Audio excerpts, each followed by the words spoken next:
Exhumés à la fin du siècle dernier, après plus de 2 millénaires d'oubli, les archers de Suse apparurent comme les messagers de souverains disparus. Dit le roi Artaxerxès, grand roi, roi des pays, roi de cette terre, fils du roi Darius, fils du roi Artaxerxès, d'Artaxerxès, fils du roi Xerxès, de Xerxès, fils du roi Darius, de Darius, fils d'Istaspe, l'Achéménide, Seth Apadana, Darius, mon trisaïeul l'a bâti. Grâce à cette inscription gravée sur la base de 4 énormes colonnes découvertes au milieu du siècle dernier par le géologue Loftus, Jeanne et Marcel Dieulafoy savaient déjà, lorsqu'ils entreprirent en 1884 l'exploration du site de Chouch, qu'ils allaient à la recherche des vestiges de l'ancienne ville de Suse et que l'hôtel septentrional abritait les restes d'une apadana, ou grande salle à colonnes entourée de portiques, construite au VIe siècle avant Jésus-Christ par Darius, 3e roi de l'Empire perse achéménide.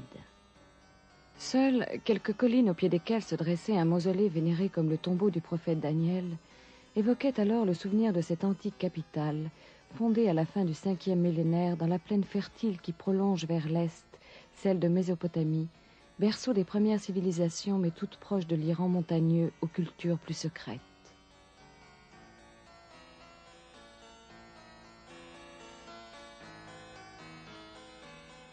Leurs efforts furent rapidement récompensés par 2 découvertes d'importance. D'abord, un des chapiteaux à double protome de taureau qui couronnait les colonnes de la Padana.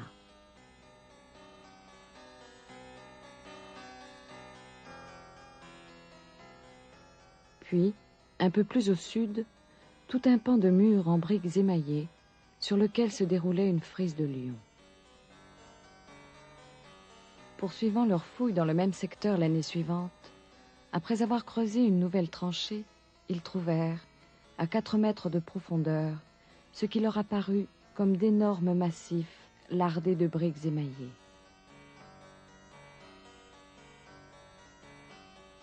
Ils venaient de mettre au jour les restes épars du bas-relief des archers.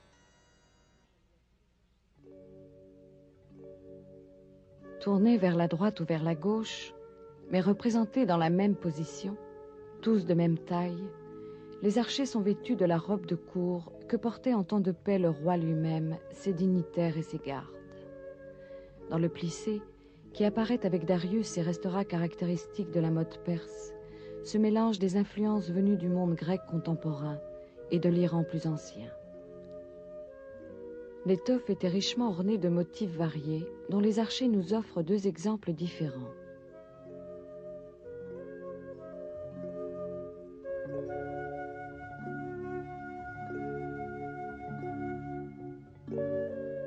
Des coiffures diverses accompagnaient ce costume. Ici, un bandeau torsadé enserre une chevelure bouclée.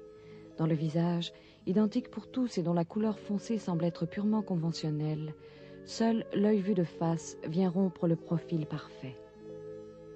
Les bracelets ouverts à tête animale, portés à chaque bras, comme les boucles d'oreilles en croissant de lune, reproduisent des modèles également connus par de véritables bijoux.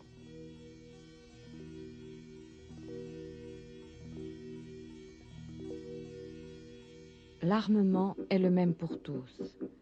Arc et carquois sur l'épaule gauche, longue lance tenue à 2 mains et dont l'extrémité inférieure en forme de grenade repose sur le pied chaussé de cuir souple.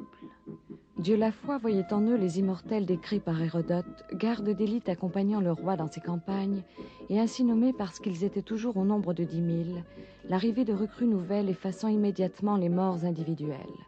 Hypothèse séduisante mais impossible à vérifier.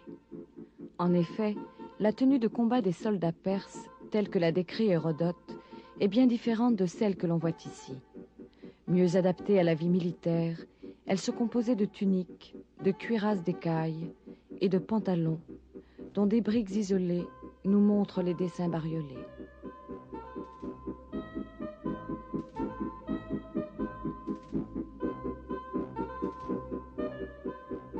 La frise des archers, ainsi que celle des lions, fut interprété au moment de sa découverte comme un des éléments du décor de la Padana.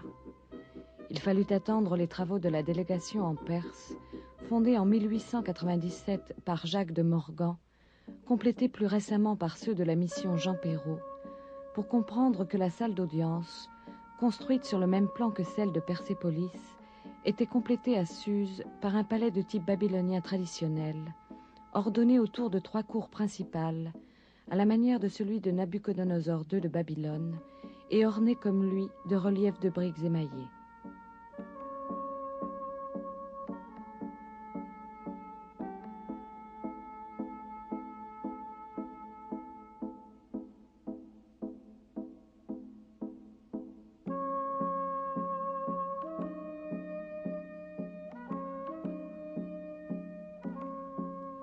L'ensemble était construit sur une énorme terrasse artificielle à laquelle on accédait à l'est par une porte monumentale, flanquée de 2 statues colossales, dont une au moins exécutée en Égypte représentait Darius. Une esplanade conduisait à la résidence royale. Des 3 cours, la première était la plus grande, lieu public et sans doute résidence des gardes. La plus reculée abritait au sud l'appartement royal, composé pour l'essentiel de 2 grandes salles disposées en largeur, donnant sur une pièce plus petite. De part et d'autre de la dernière porte, 2 tables de fondation étaient enfouies sous les murs. Comme sur cette tablette trouvée à la Padana, Darius y explique que ce palais qui est construit là, il l'a édifié. Et qu'il l'a décoré d'or, d'argent, de lapis lazuli, de turquoise, de cornaline, de bois précieux et d'ivoire, venus des 23 parties de l'Empire, qui s'étendaient alors de l'Égypte à la côte ionienne à l'ouest, de l'Indus à l'Asie centrale à l'est. Chaque pays offrait au souverain ses meilleurs produits, ses meilleurs artisans. Car seule la perfection était concevable pour ce gigantesque palais de Suse, capitale administrative de l'Empire. Palais qui se voulait le symbole de la puissance du roi. Et si son décor, réalisé avant celui de Persépolis dans une région proche de l'antique Mésopotamie, reste comme son architecture tributaire du passé, l'idéologie des nouveaux maîtres du monde y apparaît déjà. Si les animaux attributs des dieux de Babylone ont servi de modèle, on trouve dans les taureaux ailés, les lions, les griffons, les sphinx de Suse, le souvenir de traditions multiples remises au goût du jour.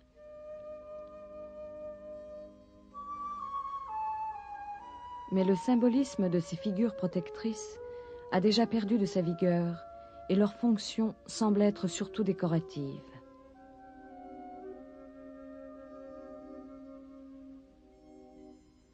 L'harmonie raffinée des bleus pâles, des verts bleutés, des jaunes, relevée par les taches plus éclatantes des oranges ou plus sombres des bruns, répondait à la polychromie des métaux, des pierres et des essences précieuses, à l'éclat de la vaisselle utilisée dans les fastueux banquets donnés en plein air par le roi.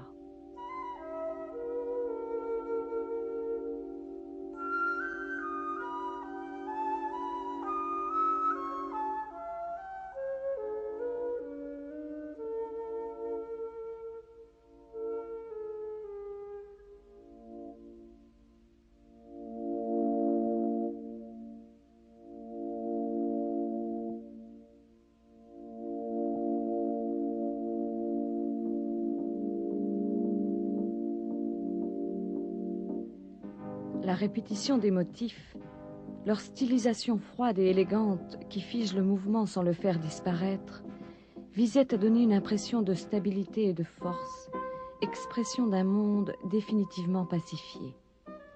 Les archers, évocation de l'armée perse, venaient tout naturellement prendre place dans ce dessin. Vraisemblablement postés aux abords de la maison royale, ils renforçaient l'effet produit sur le visiteur par la garde vivante. La signification du décor qui s'élabore à Suse s'affirmera plus explicite à Persépolis, cette autre capitale située dans l'ancien pays d'Anshan, où était venu se fixer, après une longue migration, le peuple perse. Fondée par Darius, brûlée par Alexandre, Persépolis reste le symbole de l'empire achéménide et le lieu où se sont fixés les canons de son art. Homme nouveau, sans passé architectural ni iconographique, les Perses, en reprenant les thèmes traditionnels des anciennes civilisations que leur univers remplaçait, en éliminèrent tout sens mythologique et tout aspect anecdotique. Par l'uniformité voulue des visages et des attitudes, en contraste avec le réalisme des objets et des costumes, ils transformèrent les individus en symboles afin d'exprimer un idéal laïque incarné par le roi. Mais la personne même du souverain, fondue dans une lignée et dans un peuple, s'efface devant une image plus générale, universelle et permanente de la royauté, image qu'a voulu laisser de lui Darius en faisant graver sur son tombeau. Je suis Darius, le grand roi, roi des rois, roi des contrées, roi de cette grande et large terre, un Perse, fils de Perse, un Arien de lignée arienne. Par la grâce d'Ahura Mazda, voici les provinces que j'ai conquises au loin. Je les ai gouvernées, elles m'ont payé tribut. Si tu penses que les contrées dominées par Darius étaient peu nombreuses, alors regarde l'image de ceux qui supportent mon trône. Royauté souveraine. Royauté protectrice, créatrice de cet univers harmonieux, elle le protège par la présence du héros royal aux portes des palais, combattant les forces hostiles incarnées par des monstres.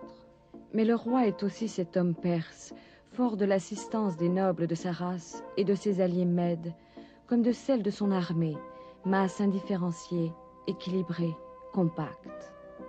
Sculptés dans la pierre ou moulés sur la brique, les gardes ont aussi pour mission de faire savoir que leur protection s'étend au-delà des limites de la maison royale.